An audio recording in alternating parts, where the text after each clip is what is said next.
Assalamu alaikum wa rahmatullahi ta'ala barkatu. Jama'a barkanmu da sake kasancewa da ku a wani bidiyo. Wannan wani sabon application mining ne da zan kawo muku mai suna Satoshi Oda. Wannan application ne da yanzu haka suna ba da shi da yawa. Idan har ka yi rajista ka fara mining za su dinga ba ka shi da yawa. To ya kamata mutane daga lokacin da sabon mining app ya fito ka je ka buɗe a wannan lokaci ka samu ka yi referral wanda ba su da shi. Kuma bayan ka yi haka ka zo kana mining ko da an zo lokacin da aka daina ba da shi da yawa sun rage gudun abin, to ba za ka damu ba domin ko da ƙaramin price ya fita kai ba ka da damuwa da wannan domin ka san abin da ka tara. Aƙalla za ka iya tara guda 2000, 3000 to ka ga ko a nawa ya fita kai kam ba ka da damuwa.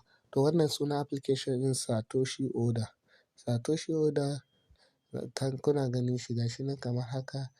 Satoshi Oda za ka je cikin Play Store ne kai sauke, ka yi downloading na wannan application. Bayan ka gama downloading na shi zai buɗe ma fuska kamar haka. In ka buɗe ka shiga cikin application na Satoshi Oda sun rubuta welcome to Satoshi. To abin da za ka yi shine za ka register sai ka taɓa nan, ka taɓa wajen Google ɗin nan zai ciro ma duka email ɗin da yake kan wayanka domin ka zaɓi wanne ne za ka yi amfani da shi. To bari mu zaɓi wani email. Amma yanzu yadda kuke gani mun zaɓi wata email. To za ka bari zai gama searching ya buɗe ma. To nan za su ce ka sa wani referral code. To wannan referral code da kuke gani T9PO5PDD. To wannan shine referral code ɗin gashi na gaban screen. Shi za ka sa kamar haka sai ka zo ka taɓa wajen next. Bayan ka taɓa wajen next sai ka jira shi ya buɗe ma. Bayan ya gama searching to bayan ya buɗe ma shi kenan abin da za ka yi ga wajen start nan start ɗin nan za ka taɓa shi kenan zai fara mining. Kun ga yanayin gudun shi gashi nan yanzu ya fara mining a saman nan. Kun ga yanzu yana gudu kenan. Za ka iya yi domin wannan shine hanya mafi sauƙi da za ka samu wannan abu.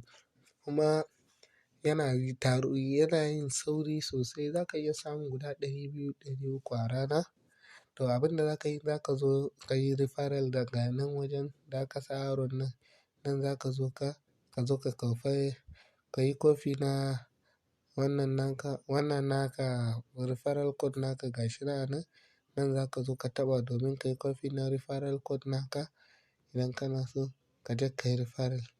To wannan shine hanyar yadda za ka yi ka buɗe Satoshi Oda. Mun gode mu haɗu da ku a wani bidiyon na gaba.